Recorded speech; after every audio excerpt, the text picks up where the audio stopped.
thank everyone. There's so many people here that I appreciate, and we have Nina, who's published me in her Constellations magazine. It's been a great supporter. Jennifer, I've collaborated in any number of projects and did a song collaboration about my mother, which was tremendous.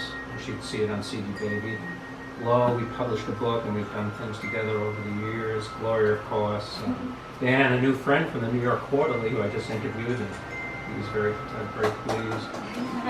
Irene, who's been an old pal, we published her, and Dennis, who we see each other at our worst moments at 6 a.m. in the morning on Saturdays, and we conspire and do all that stuff.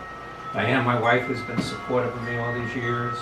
Steve Glines, who's brought me into the internet age with publishing and design. Did I miss anyone? Lawrence Kessenich, our poetry editor, and Stone Lot for our magazine. I hope I didn't miss anyone. Beatrice, who's been published many times here. So it's great to see all these folks here. Michael Keith, who is very good. Actually, I'm going to be using his memoir. He's a distinguished professor at Boston College, and I just loved his memoir, Going on the Road, and I identified with it in some ways of being an awkward kid. I know it's hard for you to believe, but it was awkward or anything like that, and so it's great. But anyway, back in the 70s when I was in college at Buffalo, I met Allen Ginsberg, and I had a campus radio show, and the producer told me to get an interview with him when he was on campus. So I asked, who is he?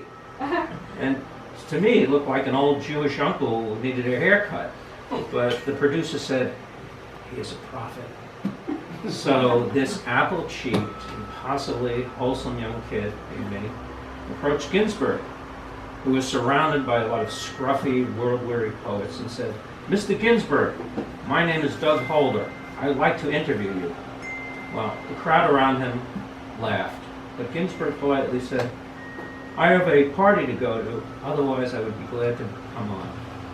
Some years later, when I moved to Boston, I discovered Jack Kerouac's On the Road at the old Barnes & Noble on Washington Street in downtown Crossing. The book excited me like no other. I envisioned myself taking to the road, doing drugs, finding spiritual fulfillment, not to mention trysts with wild bohemian women. But I never did. I was never that type of person. But most of my adventures were in my mind while scribbling in coffee shops over the years. But Kerouac, led to Ginsberg, and I had loved his Whitman-esque suite, the Judaica, the High Holy, his screaming down naked Negro streets looking for an angry fix. It was so different from the canon that I experienced in school. So to receive an Allen Ginsberg Award is a great honor. And Ginsberg was not a poet who had hid behind an ivory tower. He was out there with the masses, fighting for causes. He was a man of the community. Now, I'm no firebrand, but in my own way, I've tried to champion poets and artists who may have not gotten the attention that I feel they deserve. And my old friend Michael Basinski, who is the curator of the University of Buffalo Small Poetry Room, wrote an introduction to my book of interviews some years ago, and I really like what he said, because I hope I'm emulating what he said about me, but I'll just quote. Doug Holder is a maker of space for poetry. He does the wallpaper and the wash, and he makes a protective headquarters where the poetic imagination can rest in comfort, and where poetry roams and rules, while the poem is alive and functions as the center of the daily.